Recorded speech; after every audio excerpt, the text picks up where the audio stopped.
Oke, selamat malam semuanya. Di sini saya akan Dika Sukma Pradana NPM 1174050 akan menjelaskan tentang tugas di chapter 4.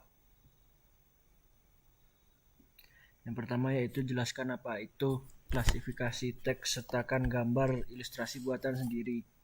Klasifikasi teks adalah proses pemberian tag atau kategori ke teks sesuai dengan isinya. Ini salah satu tugas mendasar dalam natural language processing atau NLP dengan aplikasi luas seperti analisis sentimen, pelabelan topik, deteksi spam, dan deteksi maksud.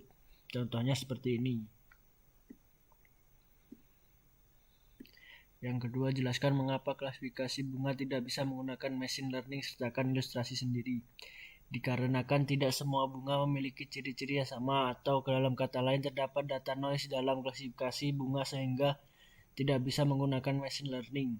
Contohnya, anggrek memiliki warna ungu dengan jumlah kelopak 5, kemudian ada bunga warna ungu dengan jumlah kelopak yang sama, namun ternyata bukan anggrek dan kategorinya banyak sekali. Bahkan ada bunga yang tidak jelas apakah warnanya sesuai atau tidak, sehingga bisa menyebabkan data noise.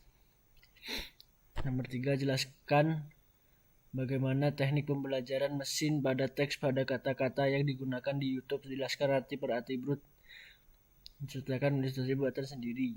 YouTube akan mengingat kata-kata yang sering kita gunakan pada bagian search, seperti pada saat kita menginginkan huruf R, maka akan muncul rekomendasi dari YouTube baik yang sudah pernah kita cari atau yang belum pernah. Jelaskan apa yang dimaksud vektorisasi data, yaitu pembagian dan pemecahan data, kemudian dilakukan perhitungan. Vektorisasi juga dapat dimaksudkan dengan setiap data yang mungkin dipetakan ke integer tertentu. Jika kita memiliki array yang cukup besar, maka setiap kata atau data cocok dengan slot dalam array. Jelaskan apa itu bag of words. Bag of words adalah sebuah gambaran sederhana digunakan dalam pengolahan bahasa alami dan pencarian informasi. Dikenal sebagai model ruang vektor. Pada model ini, tiap kalimat dalam dokumen digambarkan sebagai token, mengabaikan tata bahasa dan bahkan urutan kata, namun terhitung frekuensi kejadian atau kemunculan kata dari dokumen. Jelaskan apa itu TF-IDF. Ilustrasikan dengan gambar sendiri. TF-IDF yaitu frekuensi kita dalam setiap dokumen dalam course atau mengganti data nomor. Inilah rasio beberapa kali data itu muncul dalam dokumen dibandingkan dengan jumlah total kata dalam dokumen itu. Itu meningkat seiring jumlah kemunculan kata itu di dalam dokumen meningkat. Yang kedua ada praktek program. Nah, ini adalah yang pertama, yaitu ada import pandas ASPD untuk membaca file teks atau CSV. Untuk mengimport pandasnya, library-nya. Lalu ada data forest BD.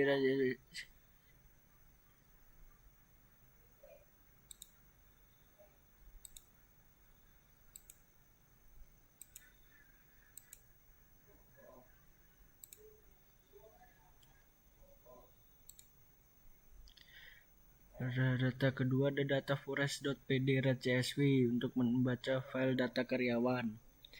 3 yaitu untuk melihat jumlah baris data yang diimport, dan keempat ada untuk melihat 5 baris pertama yang telah diimport dan untuk mengetahui banyak baris yang diimport. Nah, hasilnya akan menjadi seperti ini.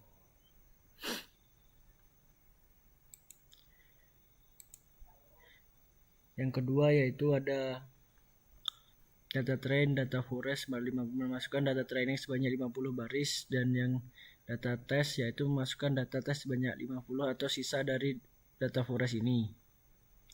Langsung kita jalankan. Hasilnya akan menjadi seperti ini. Nah,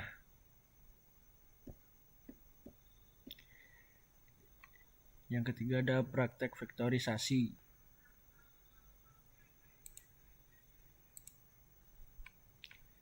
Nah, di sini yang import pandas biasa melakukan import pandas, lalu membuka file YouTube Eminem karena saya dapat yang Eminem, lalu spam data, spam command query untuk memanggil vektorisasi menggunakan fungsi semua kata yang terdapat dalam file, lalu melakukan back of word pada data dan pada kolom konten, melihat isi faktorisasi, melihat isi pada baris ke-3, 4, 9, melihat nih, dan jika dijalankan hasilnya akan menjadi seperti ini.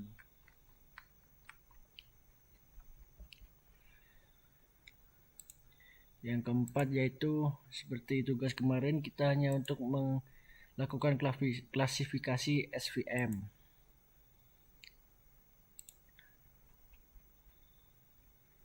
Nah, melakukan versi import library dari sklearn, kemudian membuat variabel CLSFM berisikan metode svc. Setelah itu variabel tersebut diberikan output dengan isian data train, vektorisasi, dan data training label yang berguna untuk data tersebut. Setelah itu dicoba untuk melakukan skor dan akurasi menggunakan data testing dan vektorisasi table. Hasilnya akan seperti ini. Yang nomor 5 yaitu klasifikasi decision tree.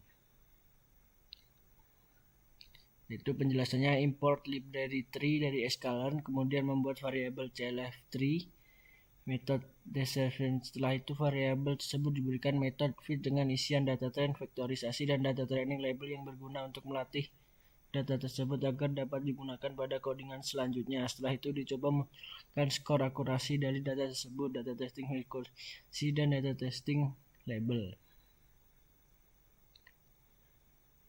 Hasilnya akan menjadi seperti itu. Nah, yang nomor 7 cross validation.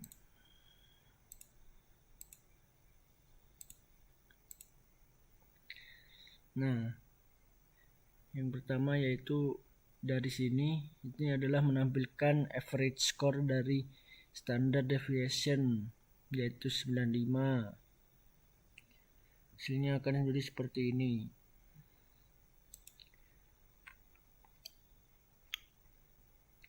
Akan dibandingkan tingkat akurasi dari semua hasil akurasinya yang akan memunculkan nilai akurasi dari 3 metode yaitu random forest, decision tree, dan klasifikasi SVM.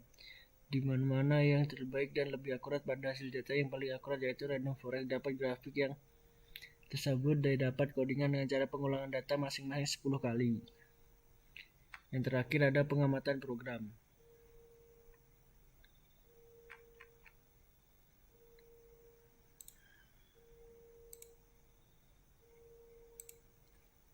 Nah, ini merupakan hasil dari pengamatan program yang telah dibuat. Lalu akan dimunculkan dengan grafik menggunakan coding ini.